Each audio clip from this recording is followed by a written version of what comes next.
Hai Sobat Pembelajar, jumpa lagi dengan saya Heru Widiatmanti. Hari ini kita akan membahas tentang mentoring. Mentoring adalah kegiatan di mana seorang mentor mentransfer pengalamannya, nilai-nilai hidup, kemudian juga best practice apa yang pernah dia lakukan kepada mentinya.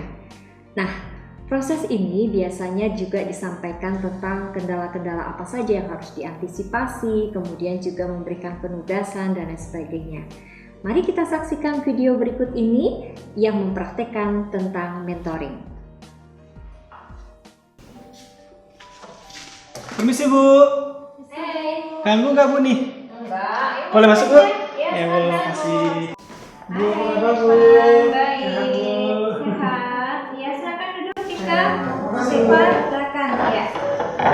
Gimana? Apa yang bisa Ibu bantu nih? Iya Bu, mau mentoring nggak Bu?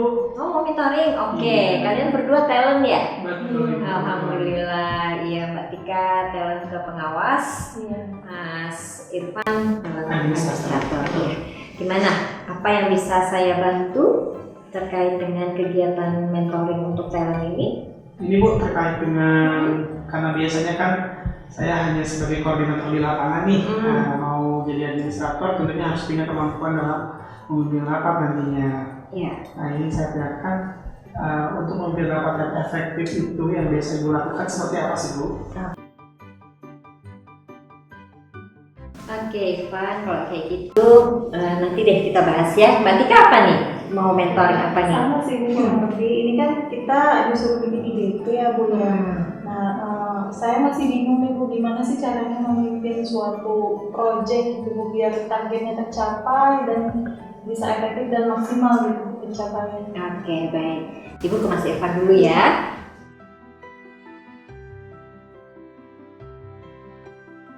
Nah, Mas Irfan, tadi kalau Mas Irfan ingin meningkatkan kemampuan di dalam memimpin rapat, pertama tips-tipsnya ya Ibu bagikan dulu ya Pan ya. Yang pertama, Irfan harus punya agenda, ya, harus punya agenda. Kemudian setelah itu tetapkan berapa durasi waktu yang akan kita gunakan untuk menghasilkan satu keputusan rapat, gitu ya. Jadi kira-kira aja. Tapi itu harus kita batasi supaya rapat kita betul-betul efektif dan efisien ya. Setelah itu baru kemudian Irfan bisa nih baca bukunya Edward de Bono tentang Six Thinking Hat gitu ya. Coba Irfan gunakan 6 topi berpikir ketika melaksanakan rapat gitu ya, mulai dari topi biru, kemudian nanti gunakan topi hijau dan seterusnya ya, topi putih data dan sebagainya. Sebaiknya untuk mengantisipasi supaya rapat efektif, Irfan tidak berpegang pada satu topi secara berlama-lama. Misalnya kita pakai topi putih nih, kan kita bicara tentang data ya. Nah, data yang ditarik dari para peserta rapat itu nggak usah semuanya, kalau sudah berulang-ulang sebaiknya di-cut gitu ya. Nah, itu dengan cara yang baik ya. Nah, baru setelah itu diterapkan itu semuanya dan diakhiri kembali dengan topi biru membuat keputusan rapatnya seperti apa. Irfan baca dulu deh ya Edward de Bono-nya, nanti setelah itu kita diskusikan lagi ya. Kemudian yang berikutnya Van, yang tips yang Ibu rasa perlu Irfan ketahui, biasanya nih kalau di rapat tuh kan ada aja yang ngeyel. Betul. Ya, betul ya Pak ya.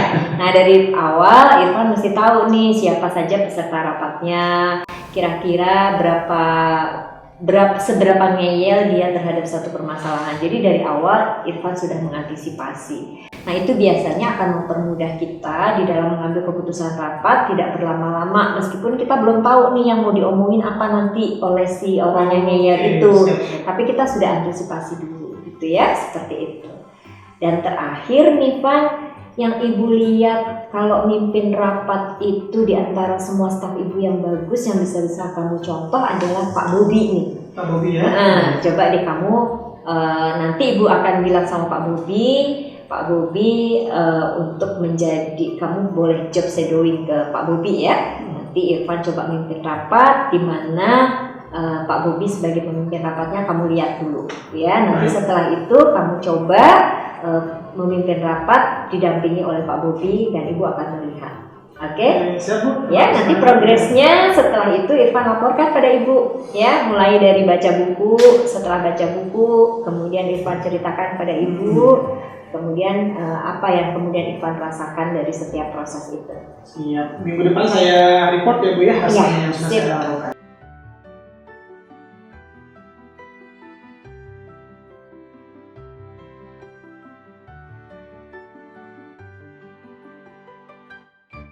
Oke, Mbak Tika ya. Mbak Tika ini Ibu lihat dari catatan Ibu, Mbak Tika IDP-nya salah satunya adalah mau untuk memimpin proyek ya, bagaimana yang efektif dan efisien.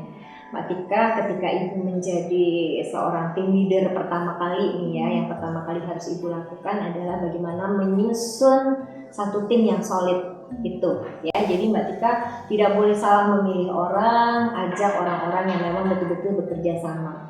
Tapi seandainya di antara tim itu kita nggak bisa milih lagi gitu ya, maka yang perlu Mbak Tika antisipasi adalah bagaimana nih mengatasi orang-orang itu gitu ya, dengan mengenali dia, melakukan pendekatan gitu ya, supaya tujuan dari proyeknya Mbak Tika itu akan tercapai dengan baik gitu ya.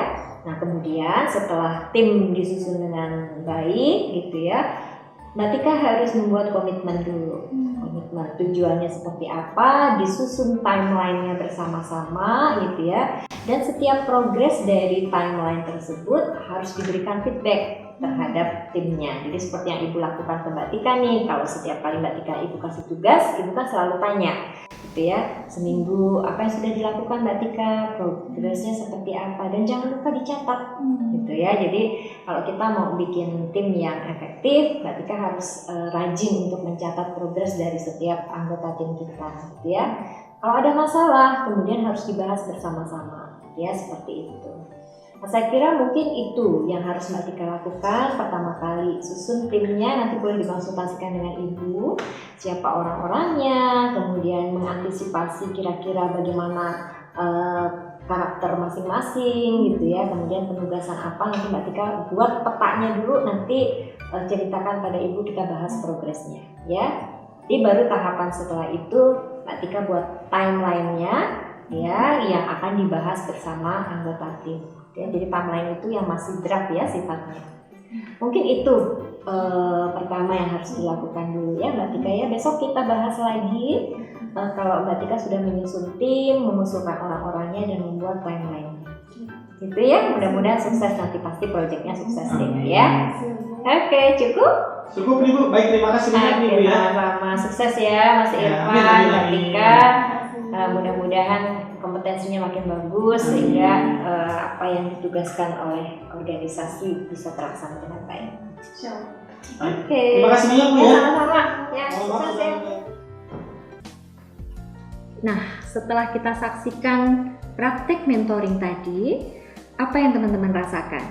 Di situ ada proses transfer pengalaman dan juga memberikan penugasan tentang apa yang harus dilakukan. Nah, bisakah teman-teman untuk mencobanya, mempraktekkan bagaimana kegiatan mentoring itu sebaiknya didokumentasikan juga sehingga proses mentoring yang dilakukan kepada mentee kita tercatat dan terdokumentasikan dengan baik. Selamat mencoba.